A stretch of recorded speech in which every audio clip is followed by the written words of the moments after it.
the authenticity of the result that you have seen is the Beavers machine, or the report from Beavers. So the discontent that we had across the country is with respect to the failure of INEC to instantaneously upload the results to their own data bank, which was something that was promised by INEC, and that caused a lot of agitations, and people were displeased about it, and to some extent also affected the confidence of the public. Let's clarify. Let's get some clarity and some form of legal education on this matter. Let's do our argument on what the compliance level of INEC in that respect, the IREF portal, and we were speaking with one of the national commissioners of INEC saying, look, the obligation of INEC is to get these results written on the form EC8A, that the other layer of transmitting it is just another layer which does not take away the sanity, the authenticity, and the veracity of the process itself. But how concrete in law, or how backed is the IREF or the transmission of that result under the present legal regime? Well, Sharon, I would ask that you excuse me from making or profiling any legal opinion on that issue, because there are already matters pending in court in this respect, and I wouldn't want to speak to any of the issues that are sub judice right now, that is sub judice right now. But what I can say is that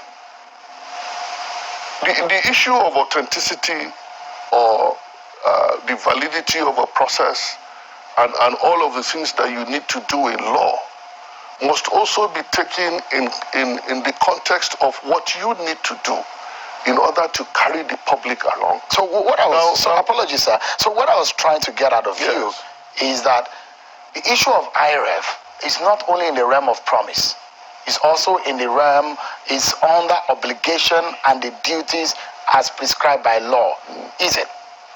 Well, that is also asking me to render an opinion.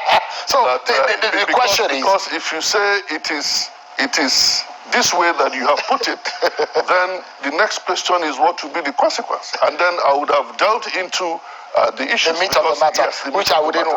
So what I was trying to say is that whatever INEC has to do in complying with the law itself, it is important that you not only comply with the law, but give the public the confidence that you actually did so.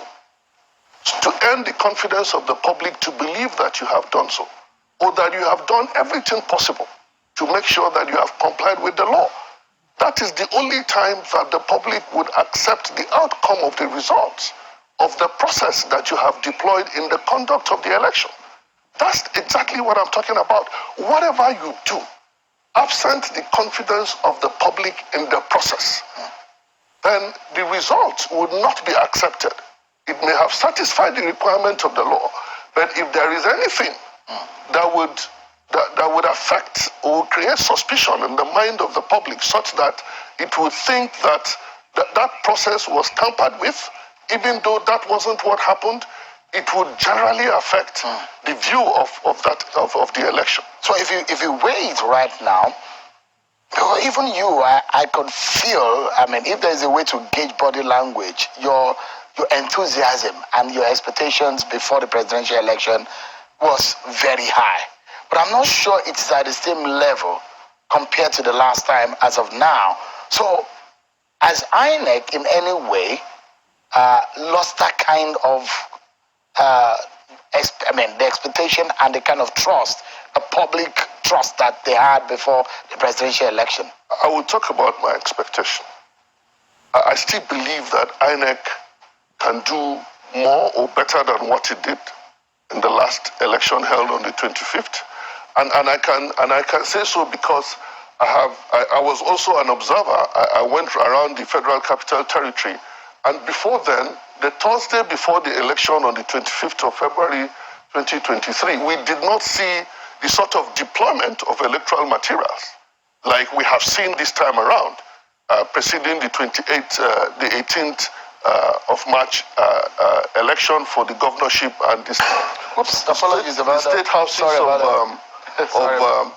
houses of assemblies that where elections will be held in this on Saturday the 18th. We haven't seen that.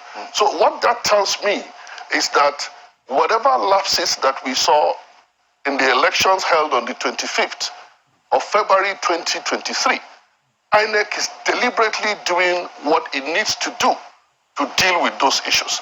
That is why in the prelude to this conversation, we saw how that electoral materials are being deployed in several places across